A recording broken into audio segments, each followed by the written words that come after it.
All right. Can we just shut them down already?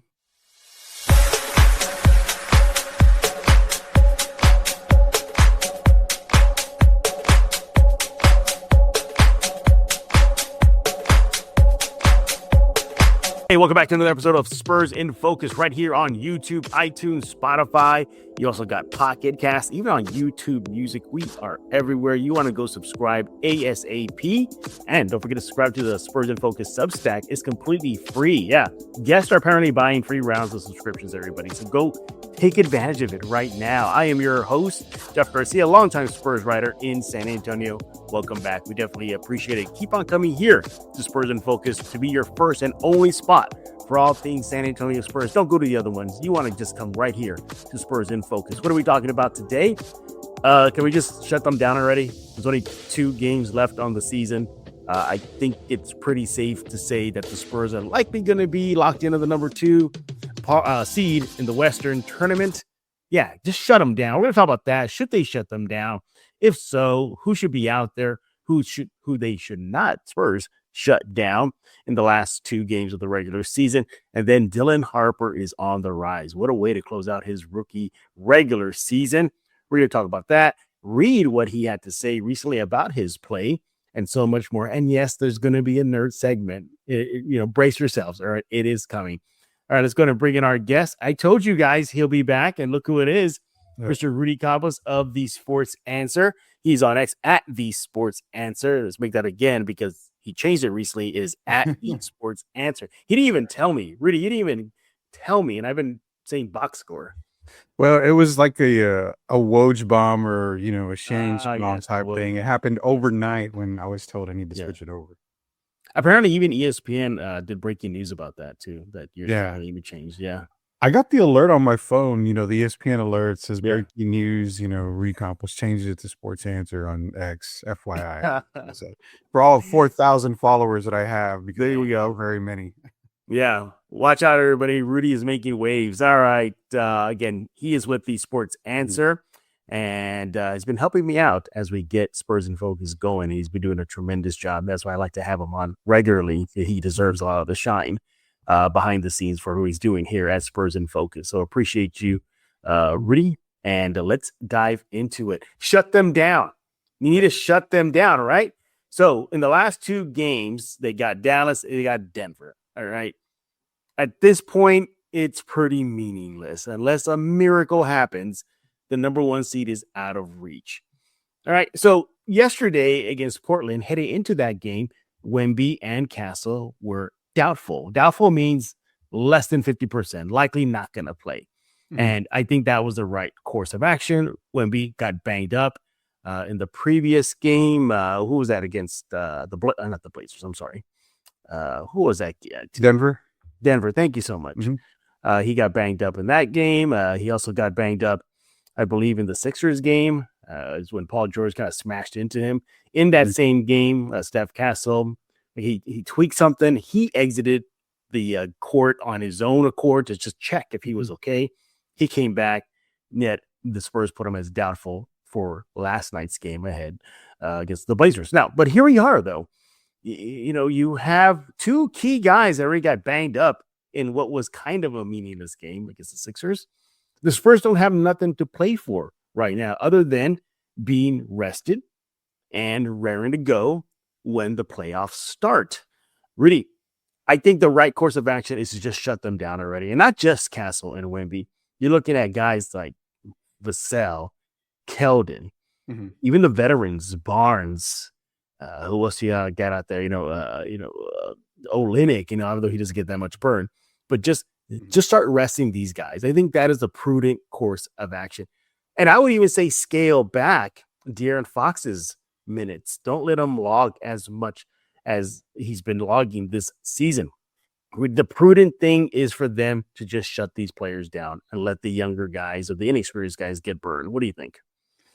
It's easier said than done because now with the 65 game rule that the NBA has, I mean, Victor's already missed out on 2 defensive players of the years. I mean, he's missed out on a lot of other, awards that he could have gotten in his first couple of years in the league.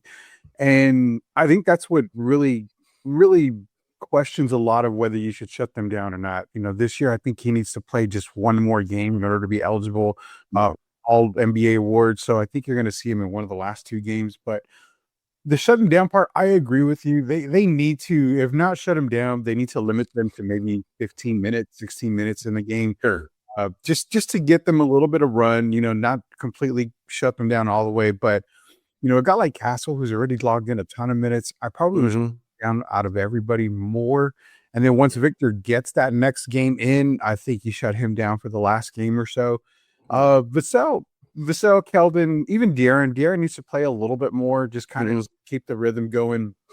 But I mean, if you're talking about completely benching him for the last couple of games, I agree to an extent, Jeff. I've always been the motto of, you can shut him down without completely taking him out of the game. I think you still need to have some sort of rhythm going into the playoffs, being that it's not, familiar territory for this Spurs team. It's unfamiliar territory. So kind of keep that same groove, kind of keep that same, mentality, the same focus that you've had all season, and let him play just a little bit. Nothing, nothing to where you're going to, knock on wood, start causing injuries or anything. But I know injuries happen at any time.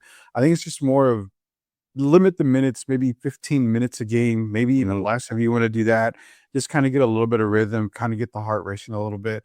But again, if you're on board, shut them down completely. I have zero negative responses to that. Yeah, here's a big reason why I want them to shut down, because of what happened against Philly. Remember that? It could happen at any time, though. But that's the point. Why run the risk in 2 meaningless games? What if it happens in game 1 of the playoffs and it's worse? I mean, it could happen at any time. And the thing is, as fans of the NBA, we complain and people complain, media complains that the players aren't playing anymore. They have rest and, they're out for rest. But yet when they do play and they want to play and they, get tweaked or something, then it's like, well, we need to rest them. We need to rest them. Like, well, which one is it? We got to figure out, where the line is. But I credit Victor. I mean, he wants to play. He doesn't want to sit. He wants to play the game, and he understands, hey, it could happen anytime. But I agree. I mean, the injuries happen, man. They happen. Luckily, it's just a bruised rib, so it's not anything really, really bad. But I mean, they can just happen at any time.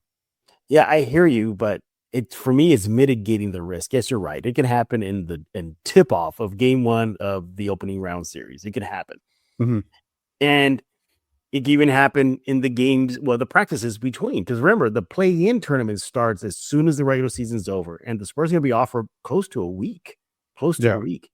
So if you're going to look at the argument side of no, play them, it's because they're not going to get any real-time NBA game action for a good chunk of days.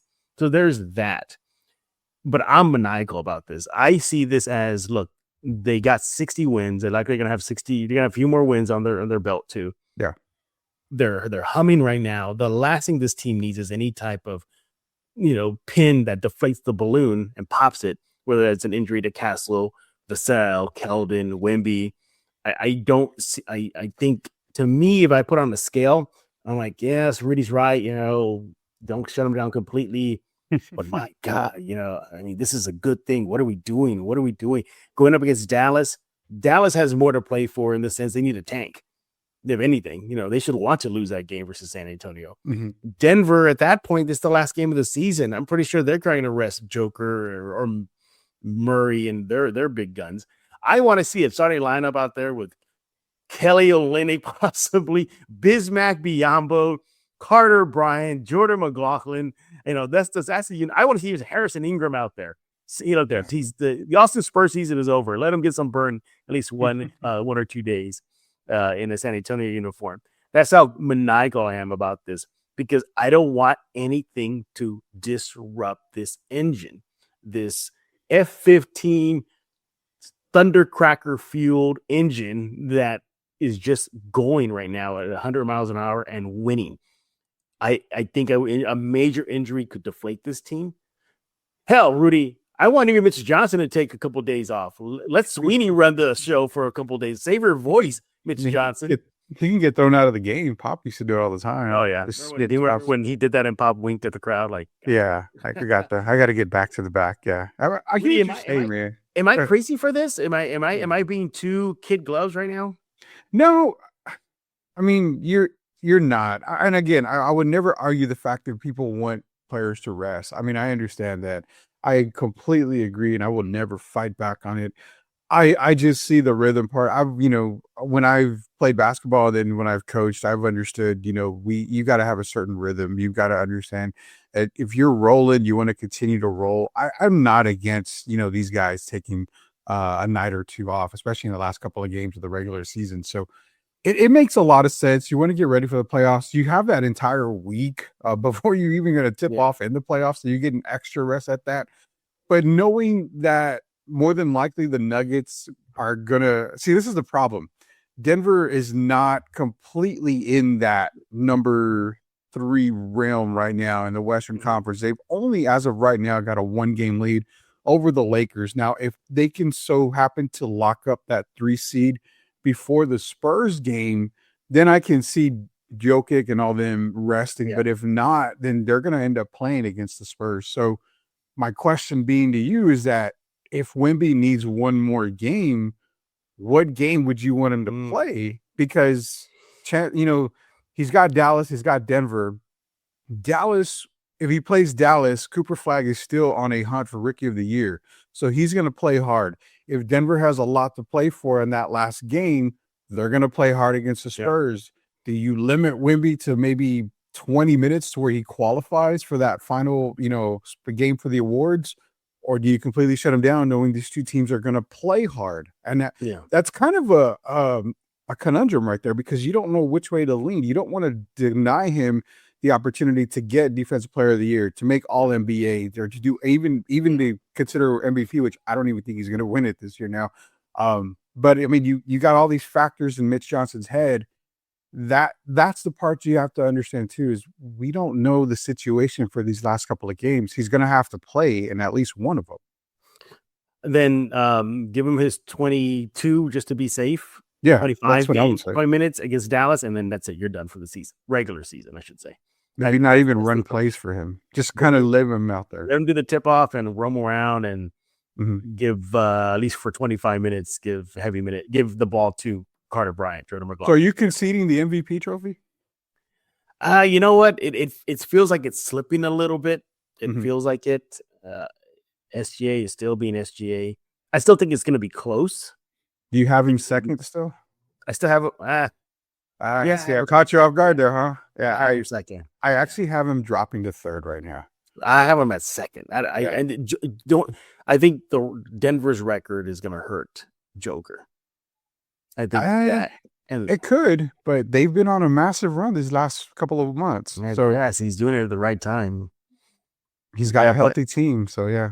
Yeah, well, I mean, that's definitely going to be a conversation for an episode of here on Spurs in Focus. But circling back to, should they shut them down? I think they should. I think they should give. Maybe a happy middle could be a quarter and a half for the core guys. Yeah, and then that's it. Halftime on, especially third, fourth period. I better not be seeing Castle and Vassell and Keldon and Barnes and whatnot and Keldon out there. The only caveat to this, I would say just give him more burn, is Dylan Harper, who he'll be in the focus in just a few minutes, is him, because I think as a rookie you need more reps, and even if it's meaningless games, you just go for it and let him get more some b-ball NBA IQ under his belt. Now you look at some of the minute totals here. Victor Wembanyama, as of this recording, 1,839 minutes played. Safe to say he is the highest usage player in this Spurs roster. I don't think you need to look up any stats on that. So good. Stephon Castle and his total minutes here. Get it up here for you guys. Here we go. 2,008 minutes played total. That's a lot of mileage for a young guy there. Let's bring up a guy like even Harrison Barnes, the veteran. I think he's going to be key during this playoff run. For him, let's see, he's pulled it up here. We're going to have, hopefully it's not too much. 1,906. Yeah, 1,906 minutes played total. So you can see, these are guys that have logged some heavy minutes there. Scale it back just a little bit in the final two games. Rudy, you're not like me, just crazy, right? Like, seriously, put out, Harrison Ingram, Miller from the G League, McLaughlin. You're not trotting out those starting fives, are you? Well, I am, as long as the players are eligible for what they need to get. Yeah. I mean, that it comes down to that. I mean, you're affecting. Here's the other part, and this is something that I want to get for the Sports Answered. I might even get you on there for that show. This is affecting not just NBA awards, but it's affecting max contracts as well. Good point. Super max deals. So, that's the part that it's a horrible circle that the NBA put in with the 65 game, threshold. But you're not crazy, Jeff. I expect to see, Lindsey Waters. I expect to see McLaughlin. I expect to see maybe Cornette get the start and then Bismack and Olenek to finish off. Hell, I even expect to maybe see Mason Plumlee, go for it. Yeah, he's there. Why not? As well. Yeah. So, in one of these games, I expect to see, the Spurs put out their reserves and maybe even Keldon Johnson get a start in here somewhere. I mean, it's going to happen. They're getting ready for the playoffs. It's just a matter of what game, because other than Dallas, I mean, I think Denver is the only team that relatively has anything to play for still. Dallas, on the other hand, is just, like I said, Cooper Flag and the Rookie of the Year race that he's got going on. So if I had to pick a game, it's probably going to be Dallas, where you see the team kind of trot out. Yeah, probably the last time we'll see, at least for you, it'll be at that point, it'll be over a week or at a week before we saw that core five start until the real deal begins. All right, where do y'all stand on this topic? Is it time to just shut them down already? 2 games left on the regular season. What's the point, right? Or maybe you think they should go out there, whether it's be for reps, rhythm.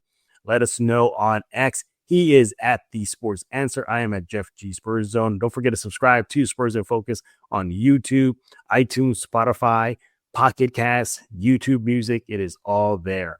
Go do that right now. Again, your first and only spot for all things San Antonio Spurs. Hey, Rudy, you want to talk about Dylan Harper? Sure do.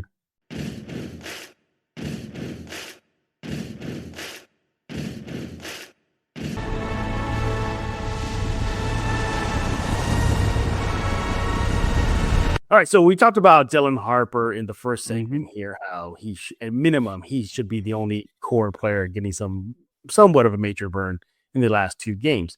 But the rookie has been playing great to close out his regular season campaign. I mean, have you looked at the numbers he's been putting up? It's a shame. It's a shame that he will not be in the running for Rookie of the Year. But again, not to his fault. This team is loaded. It just happened. I'm pretty sure he was on Dallas right now. He'd probably be putting up some Rookie of the Year numbers. Let's put up some of the stats here, Rudy, so we can see exactly what the young kid has been doing as of this recording. So look at the last 5 games, right?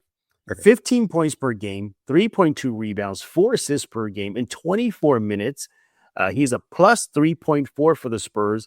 He's shooting 62% from the field. We all know where he gets the bulk of that, in the paint. He's one of the best slashers in the NBA. Even Dirk Nowitzki on Prime mentioned that his opinion that he believes that Harper is the best NBA finisher near the rim. He's getting accolades. I mean, even looking like inside the 3-point line, 62% shooting. He's taken about 2.63 attempts in the last 5. He's making about 2 of them for a whopping 62% shooting from the 3 line. True shooting percentage, 69%. Rudy, this kid is playing peak ball at the right time. Absolutely. I mean, absolutely. Dylan Harper's playing peak ball at the right time, getting ready for a nice playoff run with the San Antonio Spurs. And, a long time ago, you and I, before the draft, had a conversation, and I always mentioned Dylan Harper was number 1 on my draft board. He should have been, in my opinion, the first player taken. It was him, Dace Bailey, and Cooper Flag were my top 3 in that order. So Dylan's showing why he can be a difference maker. And it goes straight through the genes, man, straight through the bloodline. His dad, Ron Harper, one of the best 2-way and one of the most underrated 2-way players that people forget about. Dylan finishes at the rim. He can knock down the 3 ball. He's very, very, very consistent when he gets going. I mean, the kid is probably, I would say, out of 30 NBA teams, he's probably a starter on maybe 27, 26 of them Right. easily. I mean, Mhm.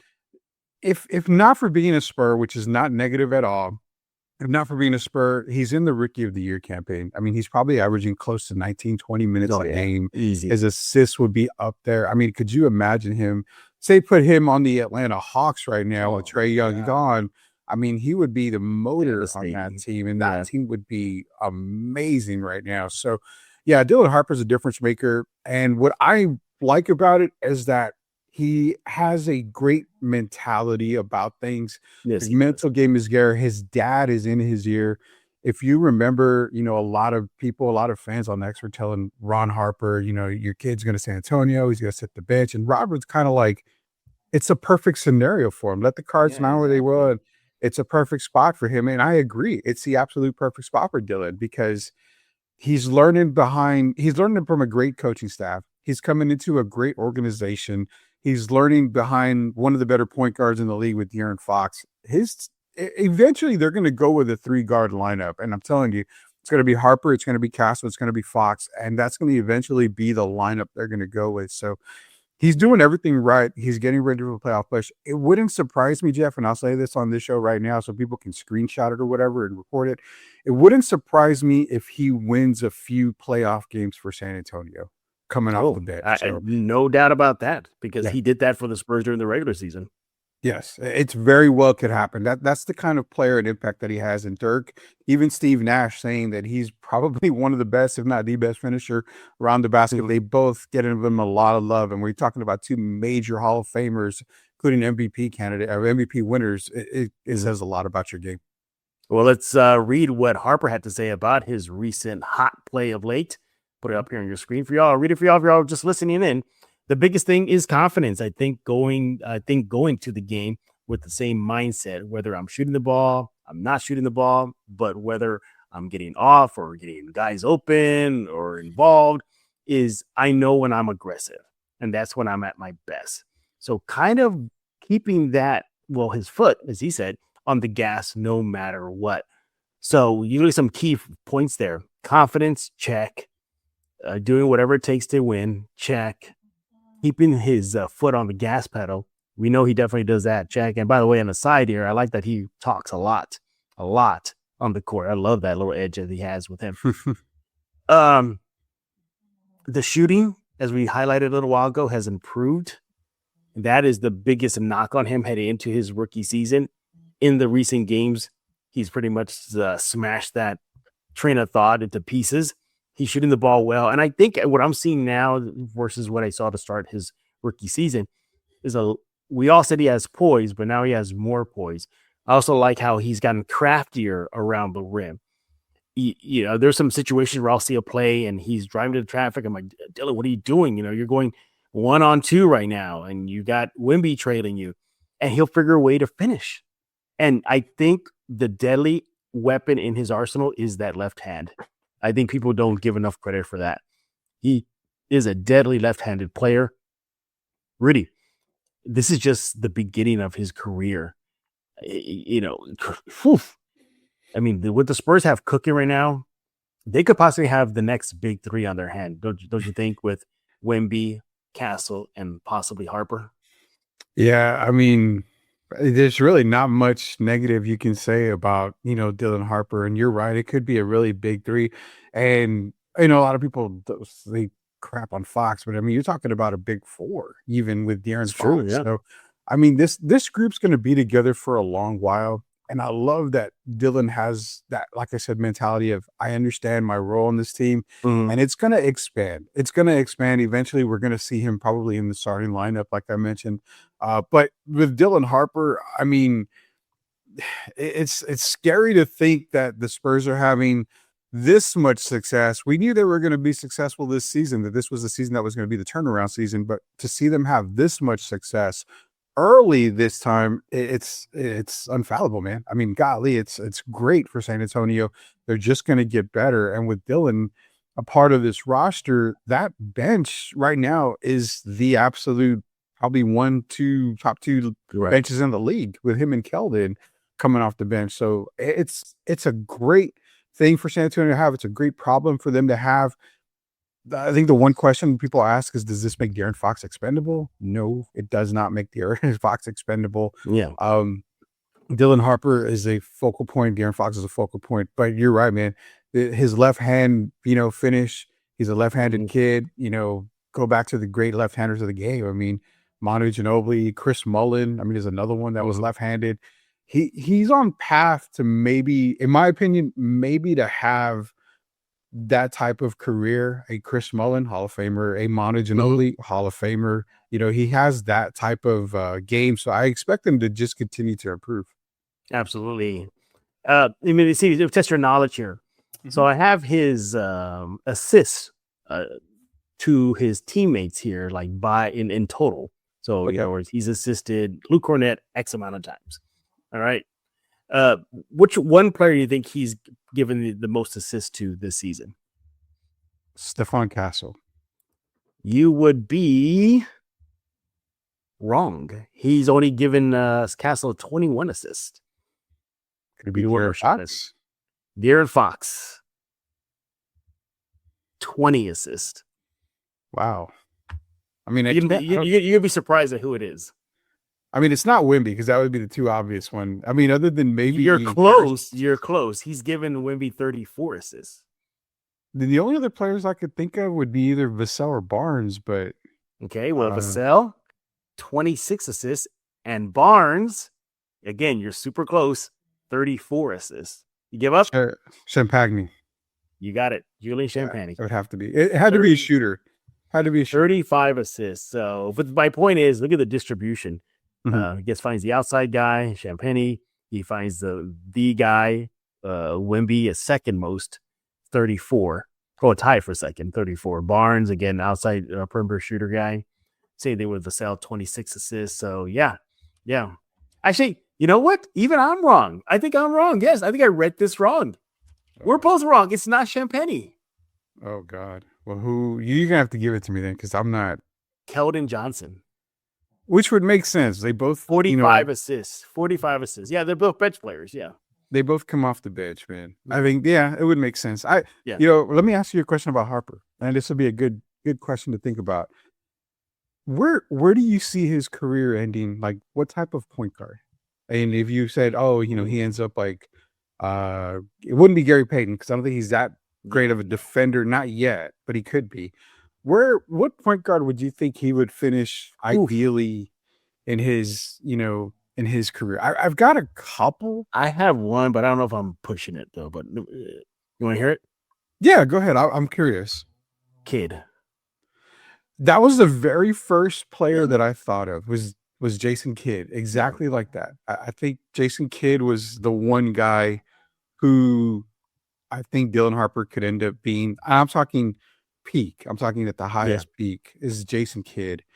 Do I think he's ever an MVP candidate? I don't think so. As long as he's playing with this Wemby, no. But one guy that I think, and the reason why I bring it up is because it fits so much, man. I have him right now, Kidd at the highest, but I have him in that Mark Price, very good distributor, very good shooter, can score when need be, average about 19, 20 a game. I also put him in that Phoenix fans out there are going to love me, that Kevin Johnson. Remember him? Oh, yes, KJ. Very explodable player, can knock down the jumper, can obviously distribute the ball. I think I have him in that Kevin Johnson type of player range, which, I mean, hell, if we get a Kevin Johnson type of player, then this team's going to be more than good. They're going to be really damn good. Yeah, well, the good news is that Harper is finding his groove at the right time, as we mentioned, right before the playoffs. He is the one guy that I really think should get more bulk of at least get hefty minutes to close out the regular season because he's on the right path. Need that juice off the bench when the real season begins in just a few short days. He is Mr. Rudy Campos with The Sports Censor. He is on X at The Sports Censor. Follow him there. Follow me there as well at Jeff G. Spurs Zone. Do that ASAP. Rudy, it's time to get nerdy. Do it. Nerd! All right, it's the nerd segment right here on Spurs in Focus, where we get a little nerdy for a few minutes. And news came out that the new face. See what I did there? Or should I say the new Two-Face of Harvey Dent in the Batman universe is Sebastian Stan. Yes, the guy who plays Bucky in the Marvel universe. He is going to take the mantle to be the next to Harvey Two-Face. He follows, what was it? Tommy Lee Jones was the first one. Well, I guess you want to go back to the 70s, but as far as Billy Billy D. Williams. concerned, Billy D. Williams was the very first in the first Batman. Crazy. Yeah. Billy D. Williams technically was the first Harvey Dent. Mhm. Then there was Tommy Lee Jones, and then there was Eckert. I think that's how you pronounce his name. Yeah. Aaron Eckert, and now Sebastian Stan. First of all, I approve. Mhm. I approve. I think that is the perfect casting for him. He's going to capture Harvey Dent. Harvey Two-Face is the what was that? The public office called him, right? Because nobody really could trust him. It was at public, or actually wasn't it the officers that he would? Oh yeah, that's right. Yeah, that's right. Yeah. We really believed him. But for those who don't know who Harvey Dent is, started off as one of Bruce Wayne's / Batman's best friends. Batman, if you watch the movie, felt that Harvey Dent could take the mantle of being the savior of Gotham in the right way, the legal way, cleaning it up without violence, basically. Unfortunately, he had a temper and bad of acid in the comic books. At least in the comic book, he was prosecuting the case. I think it was like the mob. Somebody guy just chucked acid at him, burned half of his face off, made him psychotic, and became Harvey Two-Face. The iconic coin flip, yes, it's actually it's the same sided coin. It's like both sides are head. He just scratched up one side, and we know what it is. But he believes his own luck. Yeah, he believes in fairness. Mhm. He believes in fate, having things settle things. But should be a great character. It's going to be in the Matt Reeves universe, so the Robert Pattinson Batman world. That's where it's going to be. But I like this casting, and the casting so far I think has been great from him to. By the way, have you ever seen the Penguin? You've seen the Penguin series? Yeah, I've seen it. I've seen it a little bit. I mean, Colin Farrell just there. We talk about actors that the other actors can never rise above. Heath Ledger, Joker, Langella, Skeletor. You may have to add this guy to the list. That being Colin Farrell as the Penguin. I never liked DeVito as the Penguin, though. I think they really tried to cartoonize. I think that they did, yeah. So I wasn't too. I don't know. I guess back then as a kid, we just had. He was a lot. I mean, think about it. That movie was touted for kids, but in that movie, I'll watch it. He was gory. He was gory. He was a horn dog. Yeah. I think what scared me the most as a kid was watching him bite that guy's nose in the camp. I remember this. Yeah. I was like, oh my God, did I just see that? Now, I'll give DeVito this. I liked when we thought he died, but he emerged from the water and he was just dripping with that black door. I thought that was a good scene. But nevertheless, what do you think about Sebastian Stan taking up the mantle as the next Harvey Two-Face? I'm okay with it. I actually approve it too. Sebastian Stan does really Rudy, stop. I mean, you're revealing you're really Batman. I think you left the window open to the Batcave. I did. I had to transport myself into the Batcave. Okay. You've never seen me and Batman at the same place at the same time. So I like to see that, everybody. Y'all didn't see that. Rudy is not Batman, even though he's I'm trying to cover up the Batman. I like the casting. I mean, obviously, more known for the Winter Soldier, obviously. Yeah. So, I mean, you see that he's got that comic book lore already in his system. I like the casting. I like the way it is. Is it Scarlett Johansson, another one that's a part? Yeah, I don't know what their character is going to be yet. But yeah. Go ahead. Sorry. No, I'm saying it's just a good overall casting, and I like the way they're going. And do I think he nails the Harvey Dent? Man, Eckert was really good. Again, you've got the same two guys, actually three guys. I think Bale's Batman is way up there. Heath's Joker's number one. Yeah, Eckert put Two-Face in a whole new level. So does he top Eckert? I think he could come close. He does. I think he does. I don't think he does. I'm going to go with no. I think Eckert still takes the mantle, but it's going to be a crazy movie. And, I wanted to ask you on the Batman side, James Gunn obviously has, the DC universe under his belt. and he's already talked about, well, Matt Reeves is going to just stand on his own. How can he not sit there and think, man, I need to just bring, this type of Matt Reeves Batman into, this DC? Yeah. Or Yeah. I get you want to do your own thing, but when you've got a good thing going, why mess around with it? Just use it. I think a darker Batman like the Matt Reeves does with the Superman that James Gunn has already portrayed, I think that goes hand in hand with the comic books. Oh yeah, because James Gunn's going to bring in all this, love and dove stuff for Batman, and I don't really want to see Batman like love and dove. He said love and dove. Yeah, I don't want to see the good thing and great things about Batman. I don't want to see that. I want to see the Dark Knight, the Bale, the Matt Reeves era of Dark Knight stuff. That's what I want to see. You know what? Sorry, in case everyone's wondering over here, I have a second screen right now, and it started flickering on my face right now. So I was like, "What this?" I think I've been exposed. I think they found a way. Two-Face found how to get to the Batcave because somebody forgot to close the curtain. That or Matt Reeves is shutting us down because we're talking about. I know. I was my screens just started flickering like crazy right now. I was like, "What is going on?" But anyway, I think he has the ability to top Eckert. Don't get me wrong, Eckert did a phenomenal job. I mean, the tense scene where he had Commissioner Gordon's family, he was gonna get payback, say, okay, well, you forced me to hear the love of my life die.